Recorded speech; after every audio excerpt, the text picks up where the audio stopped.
Hey, today I want to talk about how to know when your plants are ready, and that is going to go into days to maturity. So, I'm Mikara, by the way. Hi. This is More Prana Gardens. And I spend some time every week going through gardening groups on social media. And I dig through and I look for questions that I know how to answer so I can help people out. And I look for questions that I don't know how to answer so I know what I need to learn. And I start to notice things that might be good video topics for y'all. This morning while I was going through, somebody was asking about how to know when certain foods are ready. So I thought that'd be a good topic. So let's start with our peas. Now, if you caught the video about making a trellis for your peas, this is those. This is the peas that we started and planted in that trellis video. And you can see that they're looking very tenderly. And if you wanted to eat the shoots, then you would take like the tops, the tender bits of that. So how do you know when your plants are ready? One thing that you can do to predict it is to look on your seed packet. So many seed packets, somewhere on them will say days to maturity or days to harvest, and then it'll have a number. Not to call anyone out, but some seed suppliers do not include this information, so you can just go online and find it. So I Googled this variety and days to maturity, and it told me they're about 70 days. So I just wrote DTM, days to maturity, equals 70. So I know that sometime approximately 2.5 months after I put the seedlings in the soil, not from the time I planted the seed, that I will have peas that I can eat off of this plant. Now, one thing that is really helpful when knowing when to harvest your foods is familiarity with the food.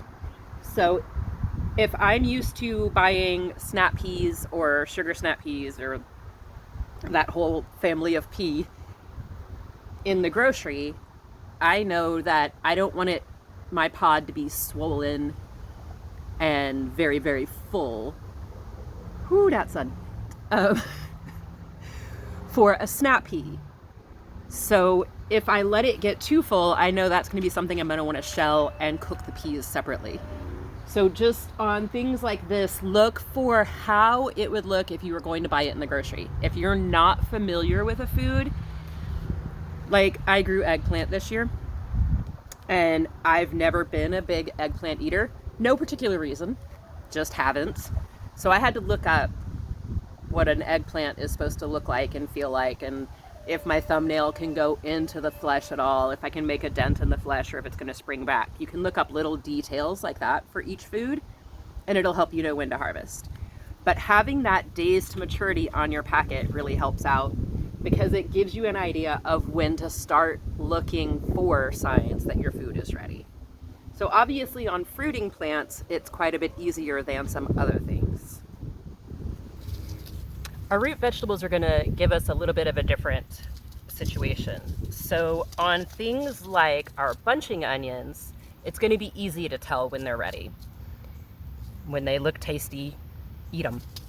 You can pull your bunching onions all the way out of the ground so that you even get the roots, or you can cut them off and then it'll regrow. So those are pretty easy to visibly know when they're ready. Now, things like your onions and your shallots, or your radishes, and beets and carrots are going to be a little bit different. But one thing that all of these are going to have in common is that their shoulders are going to come up out of the soil a little bit. So let's say this is my soil line, and this is a little beet seed that I've planted. All right, and this is actually how the question came up in the group that sparked this idea this morning. Is somebody said that their beets seem to be growing lovely leaves and doing a great job on that, but they weren't bulbing up yet. So if I look on my beets, I can see this mix says 65 days to maturity. And then this is just a single kind, and it says 60 to 100 days to maturity. So it varies. And one thing that's going to make that vary is how much sunlight you're getting. So if you're in a really cloudy time right now, your stuff's going to go a little bit slower, and the days have slowed down. So what's likely going on is that if I plant these in the spring, they're going to be ready in 60 days. And if I plant them in the fall, they're going to be ready in 100. So that's one thing to look for. But back to the leaves. So you plant your little beet seed down here, and beets have multiple seeds in one, what looks like a seed. So I'm going to get between 1 and 5, and they can stay together. Basically anything except for a carrot can grow in a little group, and then you'll just pick off the ones that are big sooner. So all these guys are going to put their leaves up, and that's how they're going to start. And then their leaves are going to start to collect the sunlight and send energy down, and then your vegetable is going to start to bulb up. All right? Your onion, your carrot, beet, turnip, radish, whatever that is going to start to bulb up, and its shoulders will start to push up above the soil. Unfortunately, I pulled out the only one that I had ready. I pulled out a radish the other day.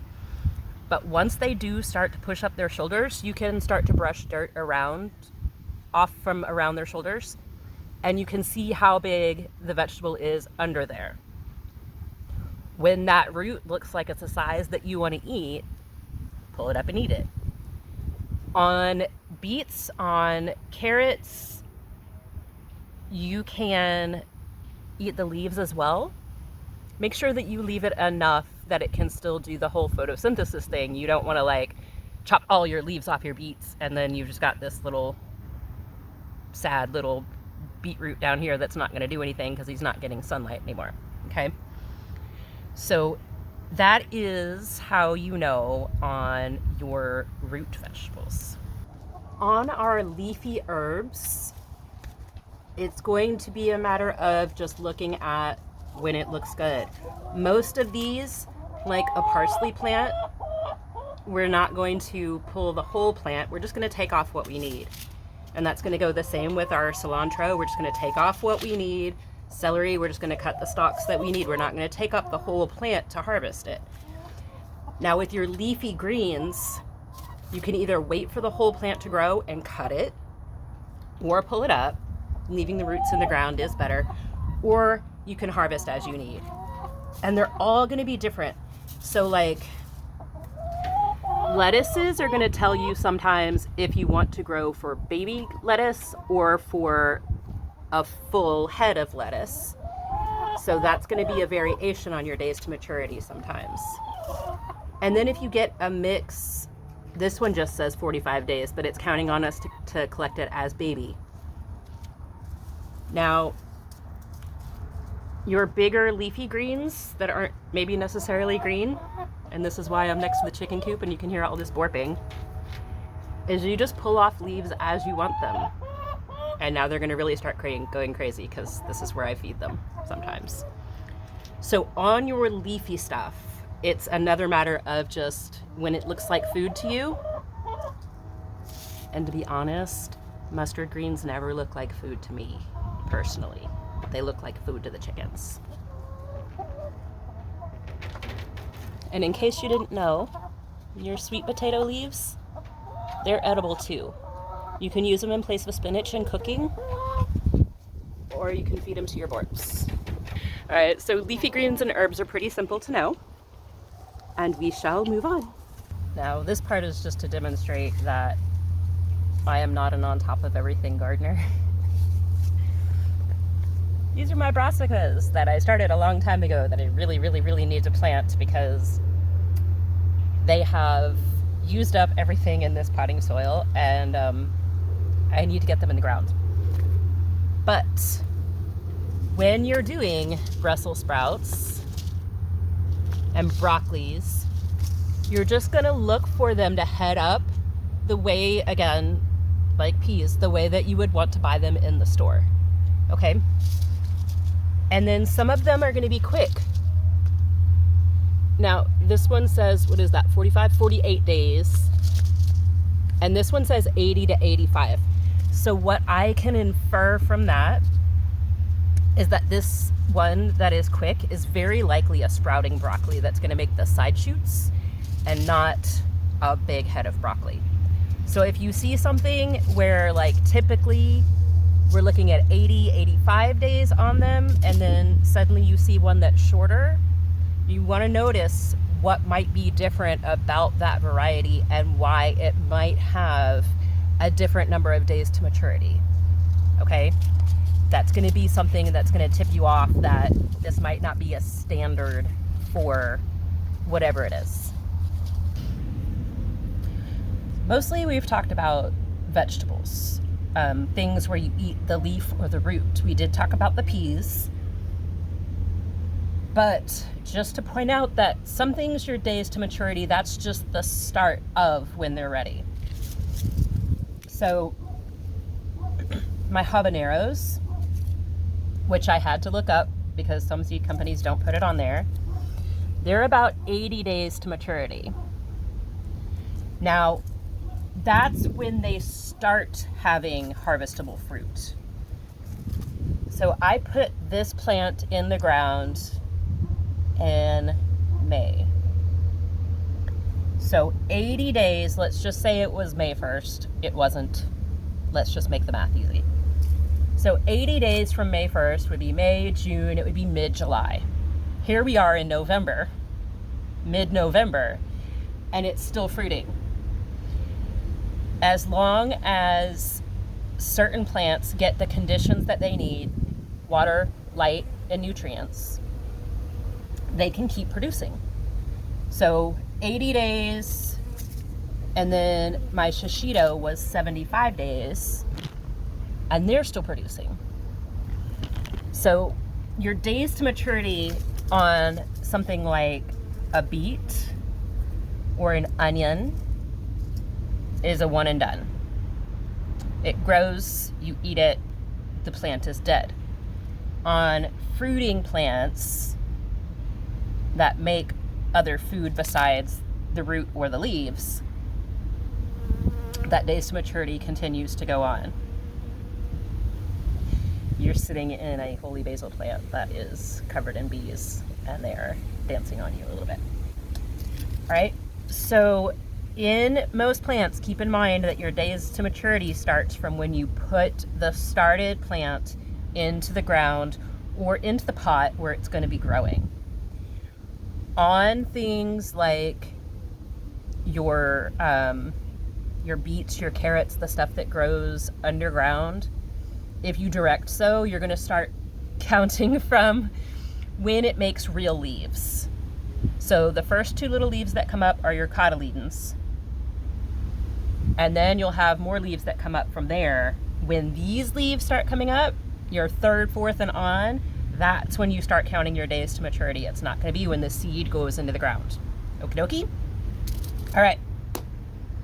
I hope that explains some things and kind of gives you an idea of what to look for if you need to mark something in your calendar, because obviously, like, I don't need to pay attention to when I planted this. It tells me when it's ready. But if I put a garlic in the ground and I can't see it, I kind of need to have an idea. Or sweet potatoes. Sweet potatoes give you no indication above ground. Occasionally they'll flower, not always. You have to guess. So on those, you need to know when you planted them. By the way, that's usually 120 days. So happy harvesting. I hope this reduces some of your stress about when to try to pull things or when to start looking for them. And I'll catch up with you guys later. Later, y'all.